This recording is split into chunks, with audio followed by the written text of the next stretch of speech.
Maayong adlaw mga kauma. Welcome na usab diri sa atong garden. Karon nga video, atong ipakita ang atong pagkuha og kawayan. Kay naatay duha ka linya dito nga pasunod ba sa atong ampalayahan. Pasunod tagtanom para tuloy-tuloy atong pag-harvest. Aron dili ta mahutdan og pamugas. Kay mao man gini problema sa mga mag-uuma kung wala na i-harvest, mo ato na pait. So karon ang atong buhaton samtang padulong pa nga madugnas ang atong tanom, mo segunda dayon ta para naatay ma-harvest. Karon diri ta manguha ta og kawayan.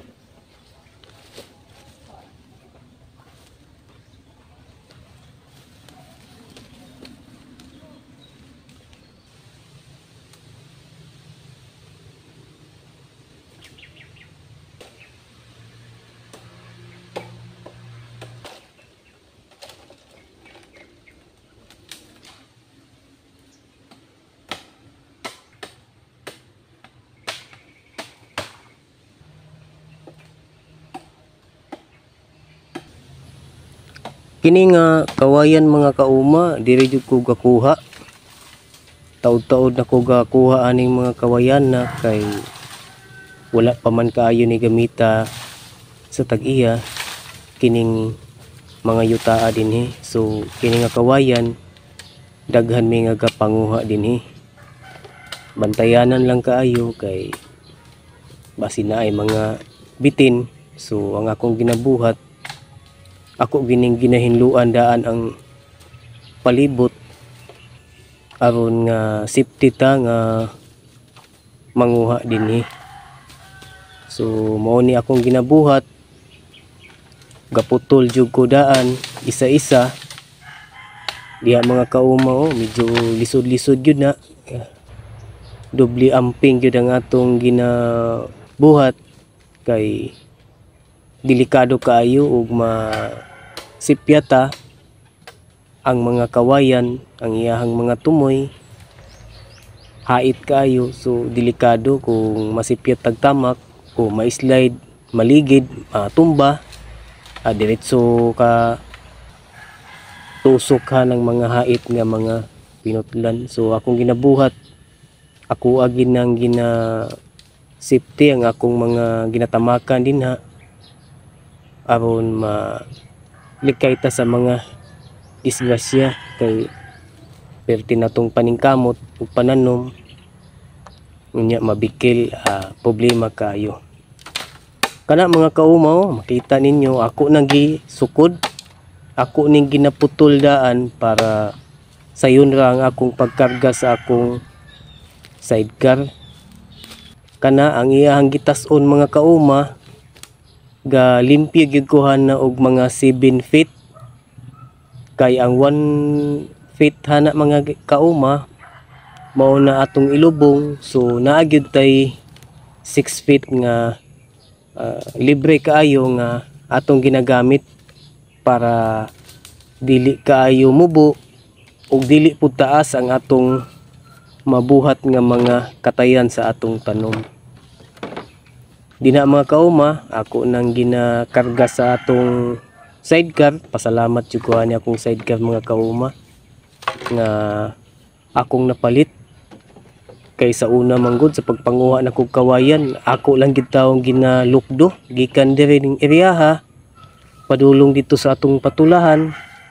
Siguro kung ato ang paglukdo baklayo na to siya, moabot gyud og mga 15 minutos usa ta moabot din to kung naa natay dala. So nagpasalamat ko nga naatay kaila gi-offer niya ning iyahang sidecar, atong gipalit, ato lang gihulog-hulugan mga kauma, ato lang gidatahan og katunga, then ang katunga ato natong gina data-datahan. So pasalamat ta nga gi-bless ta sa Ginoo sa atong mga pagpananom, mao nga nakahinay-hinay ta og pamalit og mga gamit mga kauma.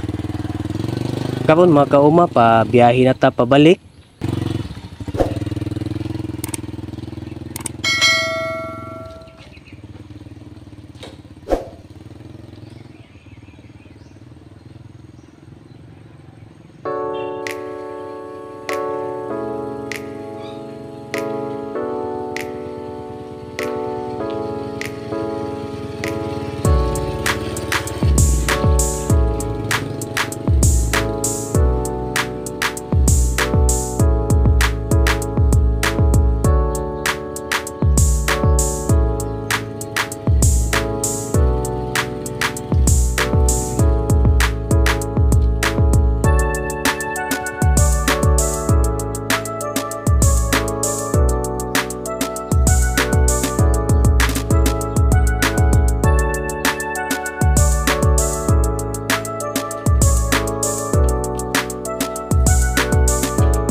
Mga kauma, ato nang nahuman og kuha ug hakot ang atong pangpuste nga kawayan para sa atong pasunod nga tanom nga atong ampalaya.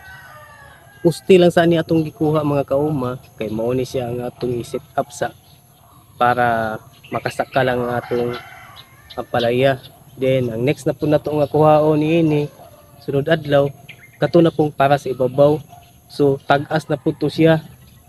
Sukdo na po nato ang katas-on haning atong babag para magdala ta og suko dito sa kawayanan aron pagputol na to dito wala gyud kanang masobra o makulang sa gitas-on sa atong kailangan nga gamit.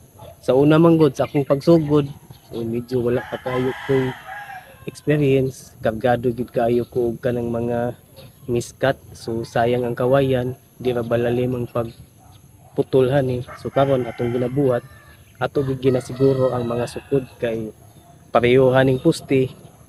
Sa una nakatesting po ko nga medyo taas ra, so maglisod ko pag harvest o pagkuha sa mga daon nga mga naay mga diferensya atong ginaproningan, so maglisod ko og pag harvest. So karon sa ngadto-ngadto na akong pagtanom nakuha na gyud nako ang sakto nga sukod sa ako ang puste ug sa ako ang height. Dapat ma-balance ginato siya para ang atong trabaho dili ta magka lisod-lisod. So kadto lang mga kauma, sa atong mga subscribers, viewers, daghan kayong salamat ug karon lang maka bisita nining atong channel. Unta dili mo malimot sa pag-subscribe aron sa pagsuporta nining atong pinobre nga mga video. Kadto lang mga kauma, daghan kayong salamat sa tanan og God bless.